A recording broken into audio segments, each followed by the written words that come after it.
Hello everyone, and welcome to Twitch Tales preparation session for the new mini-series.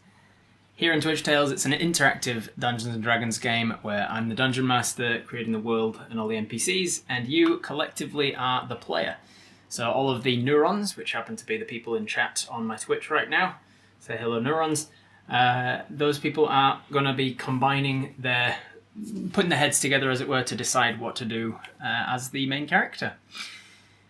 So here in today's preparation session, we're going to just be going over some things to explain how the game is going to work. This is a particular mini-series of Twitch Tales where you guys are playing a new character called Niwha Maruki, who goes by Noodle as a nickname, mostly because she has, as you can see, a -1 strength. She does not have very strong arms, despite being a bearfolk, a species of my own homebrew creation. She is a species called an herbivora, which is a subspecies of an animal folk species called Niwharans. Those are basically your cat people, your dog people, your bear people, your mongoose people, and your hyena people. And herbivora is the bear subspecies. And despite being a 6-foot-something bear, she doesn't have very strong arms. She's got small noodly arms. Thankfully, she doesn't need strong arms. She needs to be quick and nimble because she's a monk. She's a drunken master monk that can pretend to be drunk in order to make her movements harder to predict, make her more dangerous in combat. So you can see all of her stats over there. You can have a read at your leisure. It'll tell you all sorts of features and traits that you have. Most of them you'll notice if you just go into anything online that tells you about the monk abilities, such as D&D Beyond or otherwise. We will be using 2024 rules of 5th edition. I'm not super familiar with the 2024 rules yet, so this is a good excuse for me to get more familiar with them. The only things I will go through and point out for you on the character sheet there is that down the bottom there you can see where it says species features, because this is a homebrewed species, homebrewed race. You may not be familiar with what they can do. So let me go through them. You'll see that the species feature says you have low light vision. That is my version of dark vision. The only difference is low light vision, it acts the exact same way, except it doesn't work in pitch darkness. If there is no source of light at all, you can't see. You also have natural weapons. You've got claws that you can use to make attacks with. It won't come up all that often because you're a monk, and so your fists are natural weapons anyway. You have keen smell, which means you have you have advantage on any perception checks that you make relating to your sense of smell. You also have a intimidating presence, which means that just by nature of you being a bear person, people find you relatively intimidating, and so you have a passive intimidation boost of +5. You have a feature called bulk, meaning that because you are a bear person, you get an extra hit point every level. So your hit points are pretty tanky. I was playing around with them before. You can see that they were 35. I'll put that back up to max. You've got 47 hit points at level 6. Not bad for a monk. Your next feature there is predatory patience. This is a feature where if you choose to take your entire turn, your movement, your bonus, and your action, you can make one perception check with proficiency and advantage. Even though you're not proficient in perception, as you can see under your proficiencies, perception isn't there. But if you want to have proficiency and advantage on a single perception check, you just need to stay still and silent, like a predator who's sort of waiting in ambush, listening out for things, or a bear that is in a river waiting for the salmon to come by, using a lot of predatory patience. And then you get proficiency on your sight and smell and hearing checks for that particular round. And then the final one is intimidating insights. You are proficient in the intimidation skill because you grew up in a bear culture and they taught you how to intimidate someone when you need to. Other than that, the class features are all the things that you get as a level 6 Drunken Master Monk in the 2024 rules. So in the game, if I ask you for a particular check, such as a perception check for instance, then I will look at your proficiencies list and I'll say, no, you don't have proficiency in that, so I'm not going to add your proficiency bonus, the one that says a +3 in the box there, under prof. You do not add that if you're not proficient in it, you do if you are. So if, for instance, I ask for a strength-based athletics check, then I'll look at your strength modifier, which is a -1. I'll look at your proficiencies list, and I do see athletics, and say, okay, you are proficient in athletics, which means you get your +3 proficiency, you get your -1, so it adds together for a +2. So you roll, and you get a +2. If instead I asked for a, let's say, a dexterity-based stealth check, I look at your dexterity, which is a +4, I see you are proficient in stealth, which means you get your +3, +4 and +3 is +7, so you get +7 to your dexterity-based stealth checks.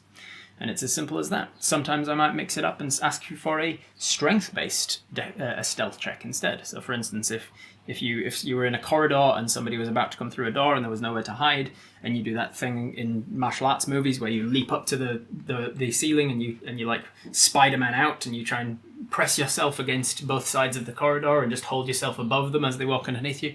That's still a stealth check, but it's going to be much more of a strength-based thing, for example. So I would add your -1 strength modifier to your +3 proficiency in stealth, and you get a +2 to the check. And that's basically how proficiencies work. Advantage, for anyone who's really new to the game, if you do make a perception check, for instance, and have advantage, all that means is you're going to roll twice, you're going to take the higher of the two numbers, and then you add your modifier. So when I ask you for a check of some kind, maybe it's an ability check, maybe a saving throw, maybe an attack roll, whenever you're having to roll a dice, I will be rolling for you. I have a dice cam set up. We went through, in the last preparatory session, we went through a choice of which dice out of my dice collection we should be using for this character, and we decided on these ones. So you see that they are, you see that there's some nice rusty browny, mahogany-ish wooden dice that are really lovely for the sort of rusty brown fur of your bearfolk. And then you have these honey-looking ones, these almost translucent golden honey-looking things that felt appropriate for you as a bear as well. So on the day, I will have my dice cam properly set up, and you can see what I'm rolling for you when I roll it. So let me explain the things on the screen a little bit. You have some features that are expendable features. You, as a monk, do not have spell slots, but you do have focus points. So there's certain features of your abilities that can use focus points to enhance them. And then if you are out of focus points, or you're running a little bit low, you can, as a bonus action, use Uncanny Metabolism to gain all of your focus points back for the day. Once it's used for the day, though, as you can see, it does not come back. So if you used all your focus points, you used Uncanny Metabolism, and you haven't had time for a short rest, you're out of focus points, and you have to resort to your regular, everyday abilities, and you can't use your focus to enhance them. You do have a hero point, which is something I give to you because you are a solo character, and I'm willing to give you a well, I give you a hero point anyway because I give all my players hero points. Basically, you can use it as a reroll, or you can use it as a. It doesn't have to be a reroll. It can be like a petition sort of point to be like, hey, if we give you this, can we do this as a bonus action instead of as an action? Or if we do this, can I get an extra 10 feet movement this turn? Or can I combine this feature and do something extra cool as my action if I give you a hero point? You can bend the rules a little bit with a hero point, or you can just use it simply as a reroll. Once it's gone for the session. You do not get a hero point back. It is a once per session thing. And then the Lucky Clover is your luck points. These are just rerolls. You can reroll an attack against you. You can reroll an attack or a saving throw that you've made, and you can do so 4 times per day. If you are going to have a long rest, boop, you'll see that everything comes back except the hero point. So everything comes back when you have a sleep. Alright, so heading over then, you'll see that the page here, this is your inventory. You can see how much gold, silver and copper pieces you are starting with. You are not starting with any platinum pieces. You have 16 gold pieces stashed somewhere, so keep that in mind, that like you have some life savings stashed somewhere. We'll probably have to decide where that is. You've got a pouch here to just remind you that you have a coin pouch on you. You got a few daggers. You got some thieves' tools. You've got a rope, a blanket, a change of clothes, bedroll. You've got a single health potion, that red potion in the middle there. You've got cartographer's tools and everything that entails. So a little pottle of infinite ink. You have some compasses, some of those spiky compasses, not the directional compasses. You've got some calipers, which are the ones that can precisely measure distance. You have a ruler, you've got plenty of paper, you've got everything you need in order to make or study maps. And then you've got your adventuring stuff down in the corner there. You've got a few torches, a lantern, a lamp of oil, mess kit, rations, a little jar of honey for snacks on the way, and then a water skin. And finally, over there in the far corner, you have a set of dice for downtime and when you want to play games. So that's what this screen is for. I can move these around as needed. I can add things to them. So I could add, for instance, what else have you got? I could say, oh, you've picked up a crowbar along the way, and now I can add it to your inventory. So that's the inventory page. This is the battle page. When you do get into a time-sensitive situation where we don't want to necessarily rely on just theatre of the mind to remember where all the moving parts are, and maybe you're fighting something, maybe you're in combat, this is the page that I'll be mostly using. You can see that over there in the shield icon, that's your armor class. That's the number that the bad guys have to roll after modifiers in order to hit you. So if the bad guy has a +3 to its attack rolls, and I roll a 14 or higher, then I get 17 or higher, and I can hit you. But if I roll 13 or less, I don't have a 17 or higher, so I miss you. And that's how the armor class works. Higher numbers are better. Over in the circle on the other side, you can see 47. That is your hit points. That is how much damage you can take before you are knocked to 0 hit points and start dying. You don't immediately die when you hit 0. You are knocked unconscious or into a state of in and out of consciousness. You're in the dying state and easier to kill at that point if nobody can save your ass in the last few seconds. Your speed underneath your name there is 55. That is 55 feet per turn. Each turn is about 6 seconds. So 55 feet per turn, or 11 squares, because each square is 5 feet usually.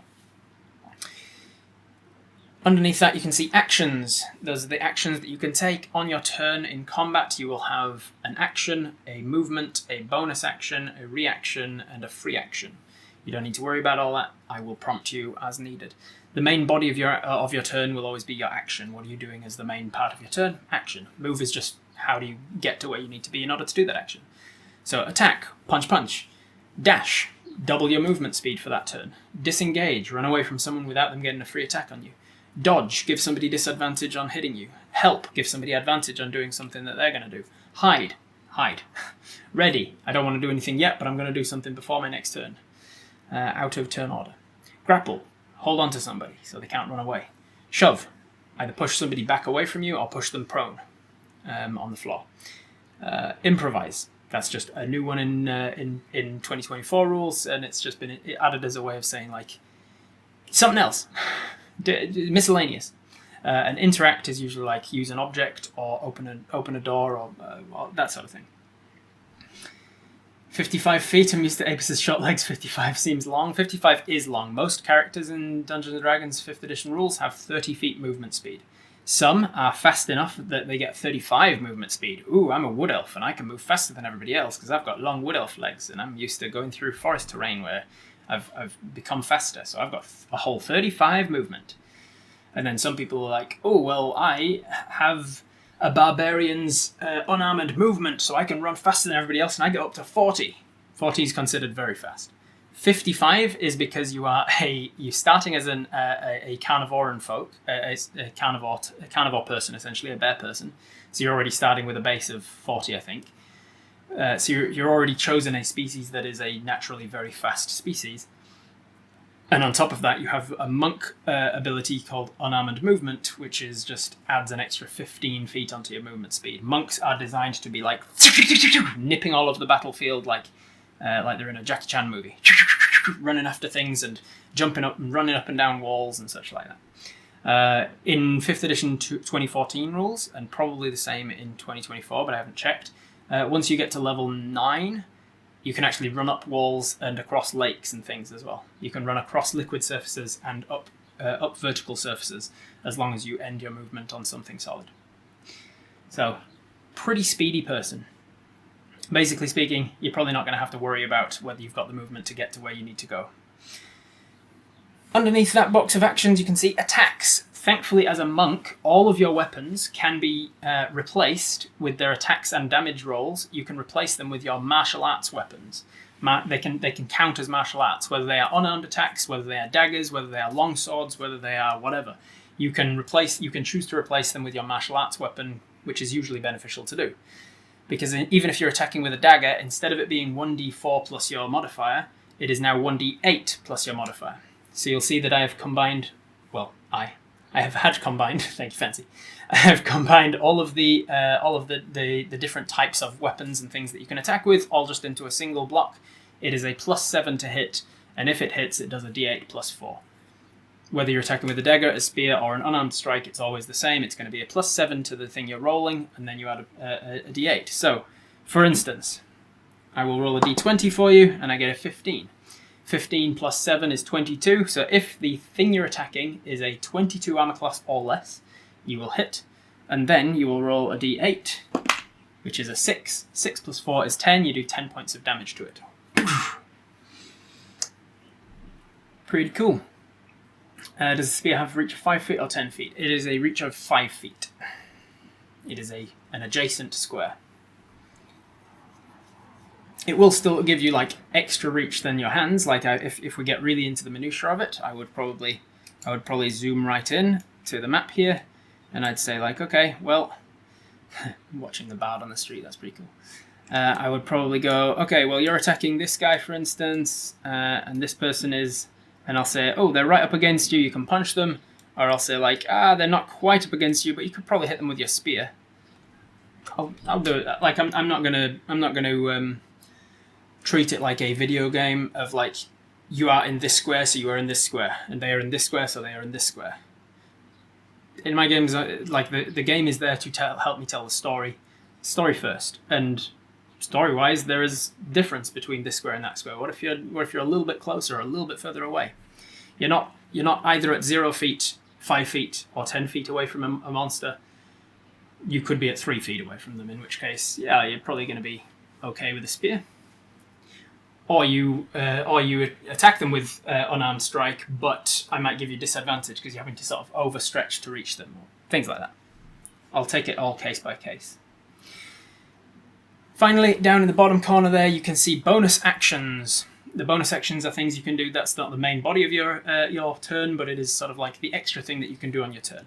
The majority of a turn is based up of an action and then a bonus action. And then the movement, reaction stuff, that's all hand wavy, comes along for the ride, essentially. The main action is something like attack, bam bam. Every time you attack, you can attack twice, because that's just one of the features of being a monk. So you can take 2 punch attacks as your main body of your turn, and then as your bonus action, because you're a monk, you can take another punch as well. So you can do a regular monk attack. So if you attack as your action, and then you can attack as your bonus action, you could do 3 attacks in a round. If you use one of those focus points that you can see beneath me, you can actually turn that 1 bonus action attack into 2 bonus action attacks. And you can go attack, attack, and then bonus action, attack, attack. And that's called the flurry of blows, which you can see down there in the bottom corner. You also have a bonus action to go into patient defense, which means that unlike most people having to do dodge as an action over there in the actions box, you can dodge as a bonus action. And likewise, you can step of the wind, which means you get even more movement, and you can disengage. So you can attack somebody like this guy here. You can run up to somebody and attack them, bam bam, and then you can run away. And normally, as you can see with the tail spire thing, as soon as you start to run away, you turn your back on them, and that means they get what's called an attack of opportunity. They get 1 free attack at you as you run away. But if you have step of the winded, or disengaged, then you do not invoke that attack of opportunity. It means that you're sort of backing away without turning your back on them. It's some good stuff you can do as a monk. Down there where you see the brown bar made out of wood there, the initiative bar, that is when you start a fight, I will roll initiative for you. That is, say, nat 1. So you get a nat 1 plus your initiative modifier, which is your dexterity modifier, a +4. So it's about how fast you are. Some classes and characters can add other things to that modifier, like their intelligence or their wisdom or their charisma and things. For you, it's just a straight d4. So I would put your nat 1 plus your 4, and you would get a 5 in initiative, which is probably going to go pretty late in the round. Then I would roll for the enemies, and I would get a 13. 13 plus, let's say, 2, they get a 15, so they're going to go before you in the initiative order. So let's say there are multiple enemies, like let's say you're listening to this bard on the street corner here, and suddenly he says, now this next song is dedicated to Noodle. And then he does a discordant melody, and he suddenly casts a spell on you, and you realise, oh no, I'm in an ambush, and all these people in the crowd are actually here to kill me. Then I would roll initiative to see, are you fast enough to go ahead of these people trying to kill you or not? I would roll a 5 for you, apparently. And let's say I rolled the 13 for the first enemy. I might then want to add multiple enemies and roll for them as well, all in turn. So that guy got a 16 plus stuff, and then this guy got a 12 plus stuff. So all of them beat you, but this enemy goes first, and then this enemy, and then this enemy, and then you. And that's how combat works. It's like, okay, all 3 of them get to act on you. That's an instance where you might be like, hey, can we use a lucky point? Because I don't want to go after all 3 enemies. So you would use one of your lucky clovers, and I would say, okay, let's use your luck for the day to reroll your initiative. Now you get a 10. 10 plus 4 is 14, which means that you beat this guy in the initiative order. And that's how combat begins. And then, one at a time, they would run up to you, or they would cast spells at you. I'd ask for saving throws, or I'd take hit points off you if they're trying to stab you, all this sort of stuff. I would try and show you, keep it up on the map, and then when it comes to your turn, you say, I'm going to use 55 movements to just absolutely just dart away as far as we can get. And you can see that it literally goes off the map. I'm going to run all the way down here, 55 feet away. Boom. And then you step of the wind as your bonus, or you dash as a bonus to go another, you dash as your action to go another 55 feet. You end up all the way over here. I tend to use Tailspire for complicated fights. If it's not a complicated fight, then I'll just stay on this screen and use Theatre of the Mind, because it's a lot easier than me having to break up the flow of the fight by remembering how to use Tailspire. What does Prof mean? Prof is your proficiency. If you are proficient in a thing, you get to add your +3. So the reason you have a +7 on your attack rolls is because you are using your dexterity modifier of +4, and then you are proficient in your attacks, which means you get to add that proficiency +3 and you get +7. Anything you're proficient with, you get to add a +3 to. So that is who we're playing. Where are we playing? Where we're playing is in my own homebrew world of Rinn. Rinn is the name of the planet that you are on. It is where all of my home games are set. My Dungeons & Dragons games and content that I make with the Viva La Dirt League guys, that is Viva La Dirt League intellectual property, that is their setting, their world, their monsters, their gods, their characters. So do not expect in Twitch Tales to be coming across Barradoon and the Dickheads, or the Misfits. But what you can expect to come across is all of the characters from my other Twitch Tales series. So, for instance, the main campaign, the B team, as we're calling them, that is Apis Hive and Apis's companion, a giant bee called Mel. You could potentially come across them if you're in the same part of the world. You're not too far off, actually. You could come across the Merry Gentleman, who is my archfey. And he does have a vested interest in the island that you're going to be starting on, so you may well come across the Merry Gentleman. You may come across Lagan, who is a character, a good friend of mine in real life. He plays Lagan in a home game that I run. You may come across Lagan. You may come across any number of characters from the Private Sanctum games that I run in person. You may come across characters from the one-off games that I've run for GaryCon or GenCon or any of those sorts of things. They're all concurrent stories that happen in this world of Rinn. Specifically within Rinn, you are starting in a continent called Peor, which is sort of it's inspired by medieval Europe. And in particular, you are starting, within that continent, you're starting in a country called the Kingdom of Serentil, which is an archipelago island country inspired heavily by the British Isles.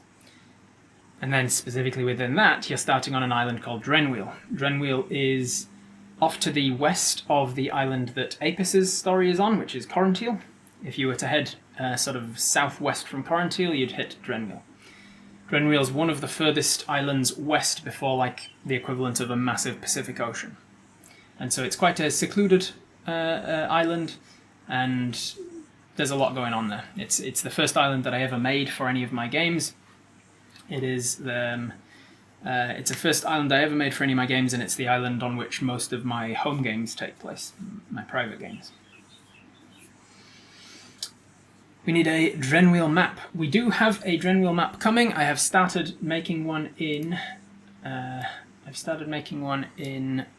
Incarnate, so let me pull it up and show you the rough outline of Drenwheel. Alright, so here is a basic outline of Drenwheel. You are going to be starting down in this region here. You have just arrived by boat to the island of Drenwheel. You're going to be somewhere around here. There is a town, a port town called Portsend right here. You're going to be heading around the south of this mountain range, most likely, down here to a capital city called Wendraven. And then maybe you'll be sent up north through this area and probably explore this area here. So these are called the Drenwheel Ranges. It's a mountain range. This is called the Drensal. It's a huge unmapped swamp. And as a cartographer, you might be sent off to map some of the unmapped swamp area. You also, the Drenwheel Ranges in this section here are also not mapped yet, so you might, as a cartographer, be sent off to map out some of the Drenwheel Ranges. This is a basic view of the map. What would happen if we choose to get a ship and swim east, for example? You could try to do so, and the story would not allow it. Being that this is a mini-series and is only 6 episodes long, I would definitely be implementing some elements of invisible world borders to this story. You are here for a reason, you are going to follow that reason. There is a sandbox element to it, an open world element. You can explore the areas that I'm putting in front of you, but you can't go off and explore different continents and countries and such. Normally in a long-running, open-ended campaign like Buried in the Dickheads or like my Apis B-Team campaign, you can do whatever the hell you want, you can go wherever you want, I'll keep laying the tracks before you. It is a fully open world game. This one has limits to it because it is a defined set number of episodes, and I want it to tell a satisfying story within that 6 episode arc. So I will be setting out a campaign for you. I will have ideas of like Act 1 is these 2 episodes, and Act 2 is these 2 episodes, and Act 3 is these 2 episodes, sort of thing. And you'll be following that. I will do my best to hide those invisible barriers so that you're not bumping up against something and I just have to go, no, you can't go that way. I don't like to say no, but I will be guiding you into like, you should probably do the thing that I've actually prepared for if you want a satisfying time playing the game. Otherwise, I could just be like, you get a ship and you go on the ocean and now I don't have anything planned for you, so it's not fun. When are we relative to Apis' story? Do we pick up with Noodle right after the portal fight? So, I will tell you, I'll tell you that we are in the year 3994, and we're in probably Apobris, the first month of that year. It is the equivalent of the northern hemisphere of real life Earth, for the sake of weather patterns and geopolitical boundaries and all that sort of stuff. So you are in the equivalent of the British Isles at what would be January. So cold, midwinter, dreary, kind of drizzly and grey for most of the day. That's the sort of weather and climate that you're dealing with. In terms of when that is related to Apis' story, I think it's pretty much concurrent with Apis' story. I'll have to do a little bit of checking to double check when, like exactly when I'm going to be starting you, but it's going to be around the same time as the sort of finale of where we're at with the B team, which is episode 100 of the Twitch Tales Apis story. So what type of minishot this is, we have predetermined through our previous session 0 and the character creation and such, that the sort of session that you guys want to tell is low combat, meaning that we're not going to have a fight every session. If you're watching this on YouTube later, each session on Twitch is going to be split into 2 episodes on YouTube. So session 1 might have a combat in it, but it'll only be in one of those 2 episodes, and then session 2 likely won't have a combat in it, which means that on YouTube you might go like 3 or 4 episodes before between seeing combat. That's just what we decided as a collective when we were creating the character and the campaign, that like that's what people were more interested in. People seemed to be more interested in the exploration and the role play and seeing parts of the world that they've never seen as Apis' story, rather than getting bogged down in combat for a hell of a lot of it. They still want some combat, because as a monk you're pretty good with your fists, you're pretty good at punching and kicking and headbutting people. So there will be some combat, there'll be good, hopefully story appropriate big bad evil guy to kick the ass of at the end sort of thing. But this is not going to be the focus of the campaign. There's going to be much more of a focus of investigating the world, testing mysteries of like, why is this place not mapped, and why are the people here spooked, and what happened to the last cartographer that came through here, and maybe even my parents went on a mission here, and where did they go, and see if I can unearth what happened to my parents, who were both cartographers. And that sort of a campaign is what we're going to be running here. Okay, so backstory for Noodle. Here's what we've got so far, and here's what I'm going to ask you guys to help me flesh out. Niwha, Noodle Maruki, is an adult bearfolk herbivora woman. She's very scrawny for a bear, but she's lithe and nimble to make up for it. She has rusty reddish-brown fur and is tall. We are 6 foot something. I forget exactly what it was, and I didn't seem to jot it down. I think it was 6'3". I've probably taken note of it somewhere. I think it's 6'3". So that is her description. Let's talk about her early years. Noodle had merchant parents. Her merchant parents were part of some guild. They needed to go away on a big trip or a job, and they left us behind with a relative or a friend. There was some natural disaster that forced that relative, and indeed the entire town, to move quickly, which separated you from your parents. Your carer, who you were left with, couldn't work, maybe because of some injury, maybe because they were elderly or infirm, and they couldn't really care for all of you at once. So you were half forced and half chose to live on the street. You are partially homeless in that you technically do have a home with your carer, but you just don't really have any amenities or food in the pantry. It's basically just a place for you to sleep when the weather got bad. You chose the wayfarer background for you, which means you were sort of like a street urchin living on the street, caring for yourself, and that meant that you created a mistrust in some social structures, maybe only a select group of very close-knit friends, but not that large of a friend group.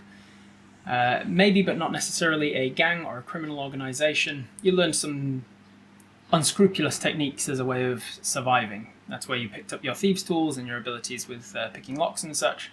You probably have picked a pocket or two in your time, maybe stolen a loaf of bread to survive, that sort of stuff. You lived on the streets during your formative years, which explains your low strength. You may be getting some item to buff that, depending on whether we vote on having an item or not. I know that there's sort of two thoughts on this. A lot of people are just off-put by the visual element of having a -1, and they're like, oh no, I don't like having negative modifiers. And other people are like, strength is the least important stat to a monk. It doesn't matter if it's negative. It's good. It's good story for a character to have flaws, to have like an exploitable thing that the bad guy can suddenly like use against you. So there's two schools of thought on whether or not we want an item to get rid of the negative strength or not. How did we become a monk? Our carer, the one that couldn't fully look after us, used to be a monk, retired, lived a life of no worldly possessions, hence being slightly more minimalist and impoverished. They were the ones who taught you the focus points, taught you how to use your monk-like abilities, how to redirect your energy into useful things. They taught you the basics of self-defense, martial arts, that sort of thing, but only the basics. Eventually, at a young age, you took a job at a bar, just wiping tables and anything you could do as a very young youngster. I was going to say a pup. Cub? Cub is the right word for bears, isn't it? As a young cub, you took a job at a bar. You spent a lot of time around drunks, around fighting, and probably protecting yourself against drunken advances from pissed up patrons when you started to get older. You started competing for money in the bar fight arena. There was a fighting circle in your bar that people would fight in for money or fame or clout. Eventually, once you were old enough, you decided to start competing in that because there's good money in it. And the bartender that you worked for was a retired drunken master monk, and that's who taught you the rest of your martial arts. So you got the basics from your carer, you got the more nuanced approach from your bartender, who taught you, like, hey, if you pretend to be all slippy and slidey but you're not actually drunk, if you're sober but pretend like you're drunk, you can get a significant advantage when you're fighting. That's probably where you picked up your dice skills too, yes. Probably where you picked up your abilities with dice games. How did you become a cartographer? Well, your merchant parents, as discussed, were connected to a guild. They would have been part of the Artisanal Alliance Guild, a sort of union, if you like, of various different artisans. So they probably taught you some skills, but then you had a decent mind mapping ability because you grew up on the streets and you learned shortcuts through the streets, and you had to learn how to map out the town that you grew up in. So you developed some mapping skills naturally through your background. And one day in the bar, you overheard someone wanting to pay good money for a map of this particular area. It was a traveller that was coming through and wanted a decent map of the area. So you quickly, hearing good money and needing the money, you knocked it together. You grabbed a discarded crate lid. You got some spare ink from the bartender pantry or what have you, and you quickly threw together a map of the area for them. And that member, that patron, turned out to be a member of the Artisanal Alliance. Saw your map making promise that you just threw this together in a few minutes, and it's actually very accurate. And decided to approach you to offer you a position within the Artisanal Alliance. In particular, a group of the Artisanal Alliance called the Brush and Quill. You told this Artisanal Alliance member that you didn't have the money to join a guild and pay the monthly membership fees, and so they said, hey, with skills like yours, I'm happy to invest in you. Essentially, I'll pay your membership fees for the first few months because I can rest assured that with skills like this, you're going to go far in the guild. You're going to start making maps that are going to start selling, and then you'll be earning money and you'll be able to pay your own fees after that. And so that gave you a chance to finally hit the road, get out of the town that you grew up in, get out of the bar, see the world, and maybe even hear about what happened to your parents all those years ago. The guild at some point gave you a job, a specific job, to go to Drenwheel. So you got on a boat, maybe you went through a teleportation circle. I'm going to still decide like where you came from, what continent you came from and such, and how you got here. If you came from a different continent, you most likely teleported. But if you came from Peor, then you likely got a boat instead. Got a train or a carriage and then a boat across to Drenwheel. And on this job from this Cartographer's Guild, they've sent you off to Drenwheel to try and map out this sort of frontier, this not really a frontier, but this westernmost island that has several patches of forest and swamp that are yet to be mapped. Is this backstory from Discord or from you? It started from Discord, I pieced it together. So I asked people on the Discord, because for anyone who doesn't know, Twitch Tales has its own channel within my Discord. If you haven't joined my Discord, Robert Hartley GM, it's a community, it's a huge community of about almost 2,000 people now, of very lovely people, moderated by a lovely team of mods, or knights of Kavosna. And within that there is a channel where you can discuss all things Twitch Tales. I asked way back when we created this character, like, give me some backstory for them, choose a name for them, all that stuff, and then I monitored it for a little bit and picked out pieces that people were saying, oh, it'd be cool if this happened, and it'd be cool if we worked at a bar for one time, and it'd be cool if if we got separated from our parents because of some natural disaster, and it'd be cool if this and this and this. And I took all of those and weaved them into a cohesive story. So, if you've been watching this and it sounds like something you'd be interested in following along with, or being live as a neuron in the chat to actually make the decisions as the story unfolds, please join us over on twitch.tv/Robert Hartley GM. The links are all in the description. I'd love to have you join Twitch Tales. See you there. What's the hive mind going to decide to do next? Do you want to be a part of it? Join me at Twitch.